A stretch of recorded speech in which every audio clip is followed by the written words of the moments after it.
दोस्तों, आज की जो क्राइम स्टोरी है इतनी खतरनाक स्टोरी है, इतनी सस्पेंस भारी है कि दोस्तों आपका दिमाग चकरा जाएगा। कहानी सुनते सुनते आप अपने दिमाग के घोड़े दौड़ा दौड़ा कर थक जाओगे, लेकिन आप ये समझ नहीं पाओगे कि आखिरकार पिंकी के पति का मर्डर किसने किया और कैसे किया। और दोस्तों, जब इस मर्डर का खुलासा होगा तब आपके होश उड़ जाएंगे। तो चलिए दोस्तों, जानते हैं आखिर पिंकी के पति का मर्डर किसने किया। दोस्तों, उस दिन जून 2020 की 6 तारीख थी। सुबह होने पर प्रियंका की आंखें खुली तो खिड़की से आती तेज रोशनी उसकी आंखों में लगी। पिंकी ने आंखें बंद कर ली, फिर आंखों को मलते हुए जम्हाई लेकर बेड पर उठकर बैठ गई। कुछ देर वह अलसाई सी बैठी रही, फिर मुंह घुमाकर बेड के दूसरे किनारे की ओर देखा तो पति चंदन वहां नहीं था। शायद आज जल्दी उठ गया, बाहर होगा, सोचकर वह बेड से उठी और पैरों में चप्पल पहनकर बेडरूम से बाहर निकल आई। जैसे ही वह बाहर आई तो बाहर का दृश्य देखकर सन रह गई। चंदन नायलॉन की रस्सी से मुख्य द्वार की लोहे की चौखट से लटका था। ये देख पिंकी के मुंह से चीख निकल गई। चीखते हुए वह बाहर की तरफ भागी और पड़ोसियों को बुला लिया। पड़ोसियों ने आकर देखा तो सब अपने अपने कयास लगाने लगे। चंदन रेलवे में नौकरी करता था और पत्नी के साथ रहता था। यह मामला सोनभद्र जिले के थाना कोतवाली राबर्ट्सगंज क्षेत्र के बिचपई गांव का था। किसी ने सुबह 8 बजे राबर्ट्सगंज कोतवाली को घटना की सूचना दे दी। सूचना पाकर इंस्पेक्टर मिथिलेश मिश्रा टीम के साथ घटनास्थल पर पहुंच गए। चंदन की उम्र 34-35 वर्ष रही होगी।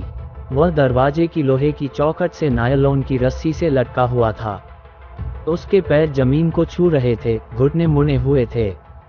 देखने से लग रहा था जैसे चंदन ने आत्महत्या की हो, लेकिन पैर जमीन पर लगे होने से थोड़ा संदेह भी था कि क्या वाकई चंदन ने आत्महत्या की है या किसी ने उसकी हत्या करके आत्महत्या का रूप देने की कोशिश की है। इंस्पेक्टर मिश्रा के दिमाग में ऐसी ही बातें उमड़ घुमड़ रही थीं। फिर मिश्रा जी ने सोचा कि पोस्टमार्टम रिपोर्ट में सारी हकीकत सामने आ जाएगी। उन्होंने सिर को झटका और सोचों के भंवर से बाहर आए। उन्होंने पास में बैठी मृतक चंदन की पत्नी पिंकी से पूछताछ की तो उसने बताया कि रात में खाना खाकर दोनों साथ बेड पर सोए थे। सुबह उसकी आंख खुली तो चंदन बेड पर नहीं था। वह बाहर आई तो चंदन को इस हालत में चौखट से लटकते हुए पाया। इंस्पेक्टर मिथिलेश मिश्रा ने उससे और विस्तृत पूछताछ की तो पता चला वह चंदन के साथ जिस मकान में रह रही थी वह पिंकी के पिता परमेश्वर भारती का था। दोस्तों, वह खुद बीजपुर में रहते हैं। पिंकी और चंदन के दोनों बच्चे भी अपने नाना के पास रह रहे थे। पति पत्नी के अलावा उस मकान में कोई नहीं रहता था। चंदन बिचपई से 25 किलोमीटर दूर मदैनिया गांव का निवासी था, जो कर्मा थाना क्षेत्र में आता था। घटना की सूचना कर्मा थाने को दी गई। वहां से यह खबर चंदन के परिवार तक पहुंचा दी गई। इंस्पेक्टर मिश्रा ने लाश को पोस्टमार्टम के लिए मोर्चरी भेज दिया और कोतवाली लौट आए। 2 घंटे बाद चंदन का भाई अपने गांव से राबर्ट्सगंज कोतवाली पहुंचा।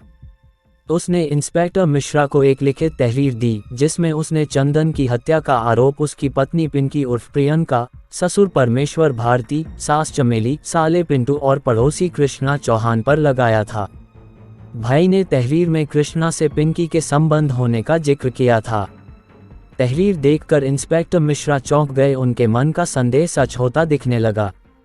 लाश की स्थिति देखकर उन्हें पहले ही चंदन के आत्महत्या पर संदेह था।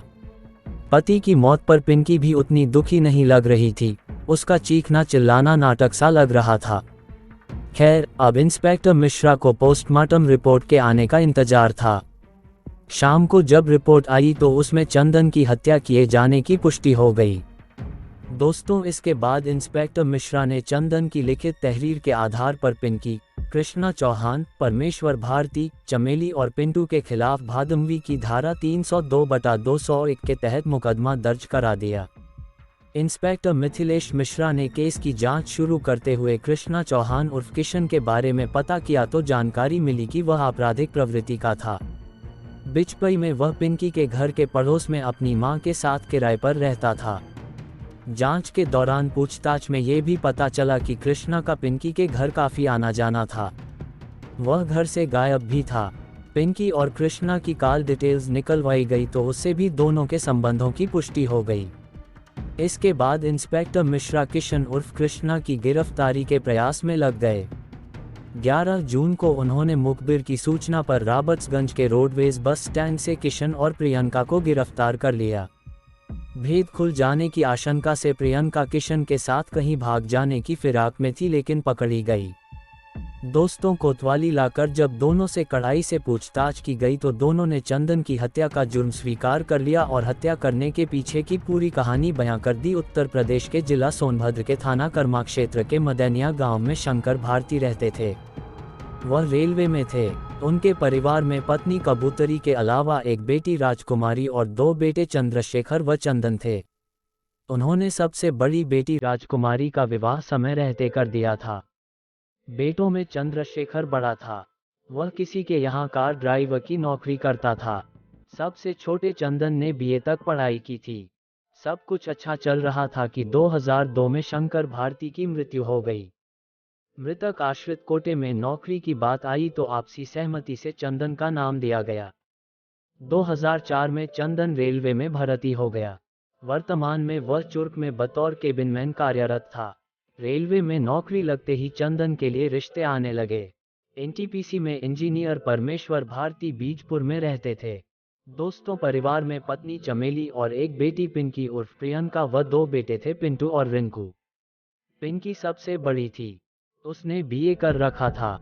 परमेश्वर को चंदन के बारे में पता चला तो उन्होंने उसके बारे में जानकारी हासिल की। उस समय कर्मा थाने के जो इंस्पेक्टर थे वह परमेश्वर के रिश्तेदार थे। परमेश्वर ने उनसे बात की तो उन्होंने पता करके परमेश्वर को बताया कि लड़का बहुत अच्छा और सीधा साधा है, उसमें कोई ऐब भी नहीं है, सरकारी नौकरी में है। फिर रिश्ता तय हुआ और 2005 में चंदन और पिंकी का विवाह हो गया। पिंकी खूबसूरत और पढ़ी लिखी थी। वह अच्छे खाते पीते परिवार से ताल्लुक रखती थी। विवाह के बाद जब वह अपनी ससुराल आई तो वहां का मकान और रहन सहन उसे अच्छा नहीं लगा, लेकिन अब वह कुछ नहीं कर सकती थी। शादी के बाद पिंकी चंदन से जिद करने लगी कि वह बिचपई में रहे। बिचपई में पिंकी के पिता का एक मकान खाली पड़ा था। पिंकी ने उसमें चंदन के साथ रहने की बात अपने पिता परमेश्वर से कर ली थी। आए दिन पिंकी चंदन से बिचपई चलकर रहने की जिद करती। चंदन अपने परिवार के साथ रहना चाहता था, इसलिए पिंकी की बात पर ध्यान नहीं देता था। अपनी बात न मानते देख पिंकी बीवियों वाले हथकंडे अपनाने लगी। उससे नाराज होकर बोलना बंद कर देती, खाना नहीं खाती थी। इस पर चंदन समझाता तो उसकी बात सुनती तक नहीं थी। आखिर चंदन को उसकी जिद के आगे झुकना ही पड़ा। वह पिंकी के साथ बिचपई में अपने ससुर परमेश्वर के मकान में रहने लगा। कालांतर में प्रियंका 2 बेटों अमन और नमन की मां बनी। स्कूल जाने लायक तो प्रियंका ने उन्हें नाना परमेश्वर के पास भेज दिया। चंदन कभी कभी शराब पी लेता था। पीने पर पिंकी कुछ कहती तो वह उसकी पिटाई कर देता था। पिंकी भी चंदन के साथ कुछ अच्छा व्यवहार नहीं करती थी। वह ज्यादातर मायके का ही गुणगान करती रहती थी। चंदन अपने घर वालों से बात करता या उनकी तारीफ करने लगता तो पिंकी के तन बदन में आग लग जाती थी। पत्नी के रूखे व्यवहार के कारण चंदन ज्यादा शराब पीने लगा था। शराब पीने के बाद दोनों में झगड़ा जरूर होता था। किशन उर्फ कृष्णा चौहान फुलाइच तरवा आजमगढ़ का रहने वाला था। उसके पिता रामत चौहान ने 2 शादियां की थीं। रामत चौहान पहली पत्नी और उसकी 2 बेटियों के साथ आजमगढ़ में रह रहा था। किशन उसकी दूसरी पत्नी रमा का बेटा था। दोस्तों कृष्णा अपनी मां के साथ 1.5 साल से पिंकी के घर के पड़ोस में किराए पर रह रहा था। वह अपराधी प्रवृत्ति का था। रॉबर्ट्सगंज कोतवाली में उस पर 2019 में धारा 457 380/411 के तहत मुकदमा भी दर्ज था। 29 साल का किशन अविवाहित था। पड़ोस में रहते हुए उसकी नज़र पिंकी पर गई तो उसकी खूबसूरती देखकर किशन उसकी ओर आकर्षित हो गया। चंदन ड्यूटी पर रहता था, प्रियंका घर में अकेली होती थी। पड़ोसी होने के नाते पिंकी और किशन एक दूसरे को जानते थे, पर अभी तक बात नहीं हुई थी। दोनों की नज़र एक दूसरे पर पड़ती तो जल्दी नहीं हटती थी। एक दिन किशन सुबह सुबह पिंकी के घर पहुंच गया। हमेशा की तरह पिंकी उस समय भी अकेली थी। दरवाजा खटखटाने पर पिंकी ने दरवाजा खोला तो किशन को खड़े पाया और उसके मुंह से निकला, अरे आप? किशन बोला, जी है, मैं आपका पड़ोसी किशन। पिंकी बोली, मैं तो जानती हूँ, आपको बताने की जरूरत नहीं। पिंकी ने मुस्करा कर कहा, अरे अंदर आइए, बाहर क्यों खड़े हैं? औपचारिकतावश पिंकी ने कहा तो किशन बोला, चाय बनाने जा रहा था तो देखा चीनी नहीं है, अभी दुकानें भी नहीं खुली हैं, फिर सोचा पड़ोसी ही पड़ोसी के काम आता है, इसलिए आपके पास चला आया। इस बहाने आपसे परिचय भी हो जाएगा। अच्छा किया, अब मैं खुद आपको चाय बनाकर पिलाती हूँ, उसके बाद आप चीनी भी ले जाएगा। कहकर पिंकी ने उसे कुर्सी पर बैठाया और खुद चाय बनाने किचन में चली गई। किशन जिस जगह कुर्सी पर बैठा था, ठीक उसी के सामने किचन थी। किशन चाय बनाती पिंकी को पीछे से ताड़ रहा था। पिंकी के शरीर की बेहतरीन बनावट उसकी आंखों में प्यास जगा रही थी। इसी बीच पिंकी ने पलटकर उसकी ओर देखा तो उसे अपनी ओर देखते पाया। एकाएक दोनों की आंखें मिली तो होंठ खिल उठे। चाय के कप में रखकर पिंकी किचन से बाहर आई और ट्रे मेज पर रखकर किशन को चाय देते हुए पूछा, आप लोग कुछ समय पहले यहाँ रहने आए हैं? इससे पहले कहाँ रहते थे भाभी? मैं पहले आजमगढ़ में रहता था, वहाँ मेरे पिता रहते हैं, यहाँ मैं अपनी माँ के साथ रहता हूँ। फिर चाय का घूंट भरते हुए किशन पिंकी की तारीफ करते हुए बोला, वाह, आप चाय बहुत बढ़िया बनाती हैं। दोस्तों, तारीफ के लिए शुक्रिया। तारीफ सुनकर पिंकी खुशी से बोली। चाय पीते पीते उन दोनों ने एक दूसरे के बारे में जानकारी ली। पिंकी को किशन से बात करना बहुत अच्छा लग रहा था। उसकी बातें और बात करने का ढंग अलग ही था। काफी देर तक बातें करने के बाद किशन वहां से चला गया। इसके बाद तो दोनों के बीच हर रोज बातें होने लगी। किशन किसी न किसी बहाने से पिंकी के पास पहुंच जाता। पिंकी भी जान गई थी कि किशन उससे मिलने और बातें करने के लिए बहानों का सहारा लेता है। इसलिए एक दिन उसने किशन से कह दिया कि उसे मिलने के लिए किसी बहाने की जरूरत नहीं है, वह ऐसे भी मिलने आ सकता है। किशन खुश हो गया कि अब उसे बहाने नहीं बनाने पड़ेंगे। अब जब देखो किशन पिंकी के पास ही नजर आने लगा। घर के कामों में भी उसकी मदद करने लगा। साथ में काम करते करते हंसी मजाक करते कब समय बीत जाता पता ही नहीं चलता। चंदन के घर आने से पहले ही किशन वहां से चला आता था। कुछ ही दिनों में दोनों काफी घुल मिल गए। दोनों को एक दूसरे के बिना कुछ अच्छा नहीं लगता था। किशन तो जानता था कि वह पिंकी को जी जान से चाहने लगा है, लेकिन अब पिंकी को भी एहसास होने लगा कि किशन चुपके से आकर किस तरह उसकी जिंदगी बन गया, उसके दिलो दिमाग पर छा गया। पिंकी के दिमाग में सिर्फ उसकी बातें ही घूमती रहती थीं। दोस्तों, किशन पिंकी के दिलो दिमाग पर ऐसा छाया कि वह भी उसकी ओर खींचने लगी। जब प्यार का एहसास हुआ तो वह भी किशन से मजाक करके लिपटने चिपटने लगी। पिंकी का ऐसा करना किशन के लिए शुभ संकेत था कि वह उसकी होने के लिए बेताब है। दोस्तों, एक दिन दोनों पास पास बैठे किशन की लाई आइसक्रीम खा रहे थे। किशन ने अपनी आइसक्रीम खाई तो उसने ऐसा मुंह बनाया जैसे उसे आइसक्रीम अच्छी न लगी हो। फिर उसने पिंकी की आइसक्रीम की ओर देखा और तेजी से उसका हाथ पकड़कर उसकी आइसक्रीम की एक बाइट खा ली। किशन की इस हरकत पर पिंकी भौंचक्की रह गई। फिर शरारती अंदाज में उसकी पीठ पर प्यार से धौल जमाने लगी। उसके इस अंदाज से किशन हंसने लगा। फिर बोला, आपकी आइसक्रीम सच में बहुत मीठी है। पिंकी उससे नाराज होने की बात कहकर चुपचाप बैठ गई तो किशन की नज़र पिंकी के पिंक लिप्स पर गई, जहां कुछ आइसक्रीम लगी हुई थी। उसे शरारत सूझी। वह अपने चेहरे को पिंकी के चेहरे के पास ले गया और उसके चेहरे को अपने हाथों में लेकर उसके पिंक लिप्स को अपने होठों से चाट लिया। इस शरारत से पिंकी अचंभित रह गई, लेकिन इस शरारत ने उसके शरीर में आग भरने का काम किया। किशन भी अपने आप को नहीं रोक पाया। वह बराबर पिंकी के लिप्स को चूमने लगा तो पिंकी ने मस्त होकर आंखें मूंद लीं। इसके बाद तो उनके बीच वही हुआ जो अक्सर उन्माद के क्षणों में होता है। दोनों बहके तो ऐसे फिसले कि अपनी इच्छा पूरी करने के बाद ही अलग हुए।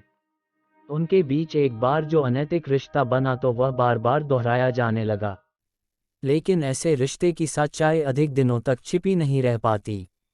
एक दिन चंदन ने दोनों को रंगे हाथों पकड़ लिया। इसके बाद किशन तो वहां से चला गया, लेकिन चंदन ने पिंकी को जमकर पीटा।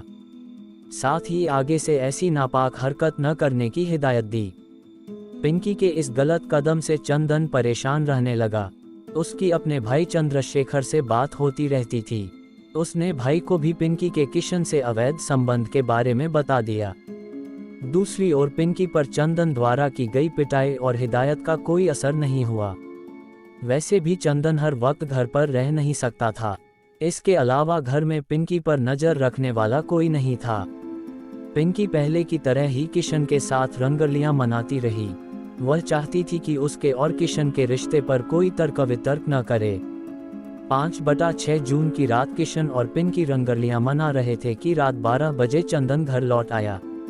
उसने पिंकी और किशन को एक साथ आपत्तिजनक हालत में देख लिया तो वह उनसे झगड़ने लगा। इस पर किशन ने पिंकी से कहा कि आज इसका काम खत्म कर देते हैं। पिंकी भी उसकी बात से सहमत थी, इसलिए उसका साथ देने लगी। वह घर में पड़ी नायलॉन की रस्सी उठा लाए। दोनों ने मिलकर रस्सी से चंदन का गला घोंट दिया, जिससे उसकी मौत हो गई। चंदन की हत्या करने के बाद दोनों ने उसकी लाश को नायलॉन की रस्सी से बांधकर घर की लोहे की चौखट से लटका दिया, जिससे ये लगे कि चंदन ने आत्महत्या की है। इसके बाद किशन वहां से चला गया। सुबह जब पुलिस आई तो पिंकी ने उसके आत्महत्या कर लेने की बात ही बताई, लेकिन उन दोनों की चाल काम ना आई और दोनों पकड़े गए और बाकी आवश्यक कानूनी लिखापढ़ी करके दोनों को न्यायालय में पेश कर जेल भेज दिया गया। तो दोस्तों, ये क्राइम स्टोरी आपको कैसी लगी? यदि आपको अच्छी लगी हो तो प्लीज़ हमारे चैनल को लाइक कर दे, सब्सक्राइब कर दे और बेल आइकन को ऑल पर कर दे, ताकि इसी तरह की क्राइम स्टोरी और सस्पेंस भरी कहानियाँ आपको मिलती रहे। तो मिलते हैं अगली क्राइम स्टोरी पर, तब तक के लिए धन्यवाद। जय हिंद।